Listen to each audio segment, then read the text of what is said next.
Welcome back to Pastor Emilie's Story Hour. We're reading The Woman in White by Wilkie Collins. We're still in the second epoch of the story, narrated by Marian Halcombe in excerpts from her journal. The evening has come and gone. No extraordinary event has happened, but I have noticed certain peculiarities in the conduct of Sir Percival and the Count, which have sent me to my bed feeling very anxious and uneasy about Anne Catherick, and about the results which tomorrow may produce.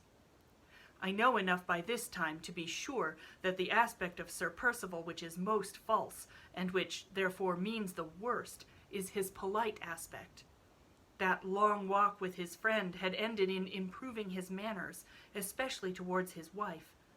To Laura's secret surprise, and to my secret alarm, he called her by her Christian name, asked if she had heard lately from her uncle, inquired when Mrs. Vesey was to receive her invitation to Blackwater, and showed her so many other little attentions that he almost recalled the days of his hateful courtship at Limmeridge House. This was a bad sign to begin with, and I thought it more ominous still that he should pretend after dinner to fall asleep in the drawing-room, and that his eyes should cunningly follow Laura and me when he thought we neither of us suspected him. I have never had any doubt that his sudden journey by himself took him to Welmingham to question Mrs. Catherick, but the experience of tonight has made me fear that the expedition was not undertaken in vain, and that he has got the information which he unquestionably left us to collect. If I knew where Anne Catherick was to be found, I would be up tomorrow with the sunrise to warn her. While the aspect under which Sir Percival presented himself tonight was unhappily but too familiar to me, the aspect under which the Count appeared was, on the other hand, entirely new in my experience of him. He permitted me this evening to make his acquaintance for the first time in the character of a man of sentiment as I believe really felt, not assumed for the occasion. For instance, he was quiet and subdued.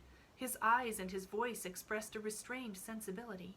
He wore, as if there were some hidden connection between his showiest finery and his deepest feeling, the most magnificent waistcoat he has yet appeared in. It was made of pale sea-green silk, and delicately trimmed with fine silver braid. His voice sank into the tenderest inflections. His smile expressed a thoughtful, fatherly admiration whenever he spoke to Laura or to me. He pressed his wife's hand under the table when she thanked him for trifling little attentions at dinner. He took wine with her. "Your health and happiness, my angel," he said, with fond, glistening eyes. He ate little or nothing, and sighed and said, "Good Percival," when his friend laughed at him. After dinner, he took Laura by the hand and asked her if she would be so sweet as to play to him. She complied through sheer astonishment. He sat by the piano with his watch chain resting in folds like a golden serpent on the sea-green protuberance of his waistcoat. His immense head lay languidly on one side, and he gently beat time with two of his yellow-white fingers. He highly approved of the music, and tenderly admired Laura's manner of playing, not, as poor Hartright used to praise it, with an innocent enjoyment of the sweet sounds, but with a clear, cultivated, practical knowledge of the merits of the composition in the first place, and of the merits of the player's touch in the second. As the evening closed in, he begged that the lovely dying light might not be profaned just yet by the appearance of the lamps. He came, with his horribly silent tread, to the distant window at which I was standing, to be out of his way and to avoid the very sight of him. He came to ask me to support his protest against the lamps.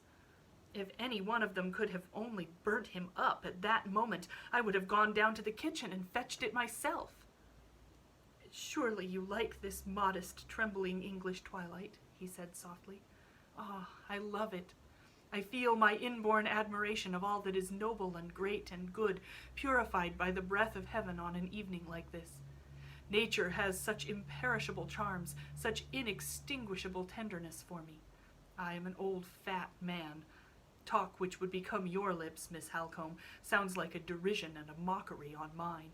It is hard to be laughed at in my moments of sentiment, as if my soul was like myself, old and overgrown. Observe, dear lady, what a light is dying on the trees. Does it penetrate your heart as it penetrates mine?" He paused. looked at me, and repeated the famous lines of Dante on the evening time with a melody and tenderness which added a charm of their own to the matchless beauty of the poetry itself. "Bah!" he cried suddenly, as the last cadence of those noble Italian words died away on his lips. "I make an old fool of myself and only weary you all. Let us shut up the window in our bosoms and get back to the matter-of-fact world. Percival, I sanction the admission of the lamps. Lady Glyde, Miss Halcombe, Eleanor, my good wife, which of you will indulge me with a game of dominoes?" He addressed us all, but he looked especially at Laura.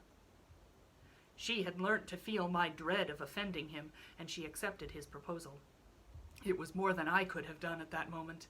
I could not have sat down at the same table with him for any consideration. His eyes seemed to reach my inmost soul through the thickening obscurity of the twilight. His voice trembled along every nerve in my body and turned me hot and cold alternately. The mystery and terror of my dream, which had haunted me at intervals all through the evening, now oppressed my mind with an unendurable foreboding and an unutterable awe. I saw the white tomb again, and the veiled woman rising out of it by Hartright's side.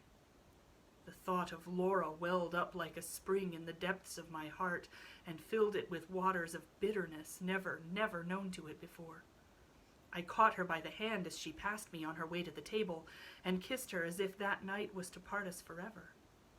While they were all gazing at me in astonishment, I ran out through the low window, which was open before me to the ground, ran out to hide from them in the darkness, to hide even from myself. We separated that evening later than usual.